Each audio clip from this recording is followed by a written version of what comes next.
Chers amis, Chachamim nous font remarquer que lorsqu'on vient amener des corbanotes, et en particulier des corbanotes expiatoires, on doit principalement mettre sur le misbéach le sang du korban et la graisse du korban. Vient Chachamim et il demande comment ça se fait. Pourquoi ces deux choses sont tellement élémentaires et importantes. Dis Chachamim à quoi la chose ressemble. Un jour il y avait un homme qui avait un magasin et puis il faisait des affaires. Un jour il était au Beth Midrash. Il y a un homme très très riche qui s'est rendu au magasin et qui a dit: je veux contracter une affaire avec tel homme. Veuillez me l'appeler. Et ils ont dit non, il est en train d'étudier la Torah, on ne peut pas le déranger. Il dit: mais j'ai une très grande affaire à faire avec lui. Fais ce que tu veux, on n'en a rien à faire. Au revoir.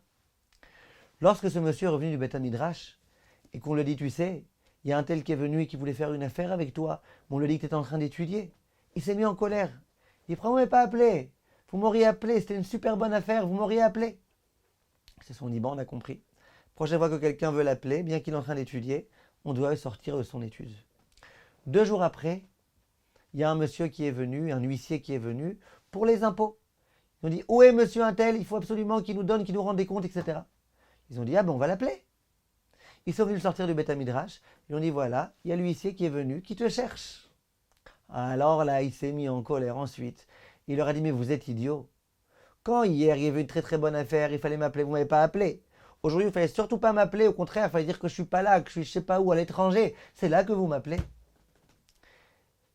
Dis Rachamim que dans l'accomplissement de la Torah et des mitzvot, il y a des commandements positifs, il y a des commandements négatifs.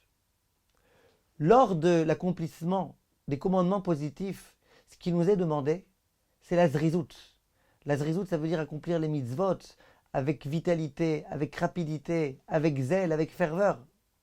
Quand au contraire, il y a un commandement négatif qu'il ne faut surtout pas transgresser, là on demande à l'homme au contraire: reste peinard comme ça, dis j'ai pas la force, j'ai pas le temps, j'ai pas les nerfs pour faire ça.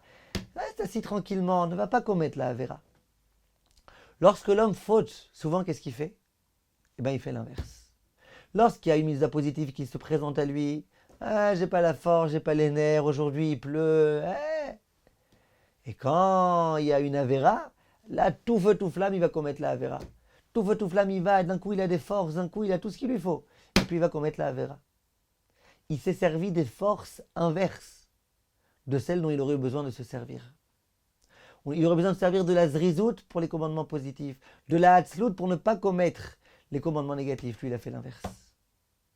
Dis Rachamim, quand on vient amener un korban, eh ben on vient pardonner ces deux choses-là.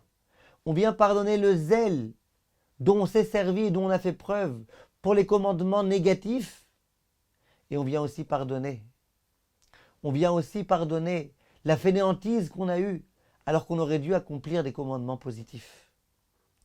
Le sang bien évidemment, ça vient symboliser la puissance, la vitalité. Le sang, c'est la vie de l'homme, pure souche, 100%, sang. Sang, c'est la rapidité. On prend le sang, on le met sur le misbéach, parce que quelquefois, là où on aurait dû être fainéant, on a fait preuve d'empressement.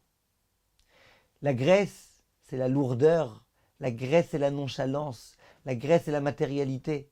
La graisse, c'est la paresse. On vient amener aussi ça. Parce que malheureusement, trop de fois, quand on a accompli des commandements positifs, on a fait preuve de paresse. Et pour ça aussi, il faut qu'on obtienne expiation. Kol tov mes chers amis, et à très bientôt.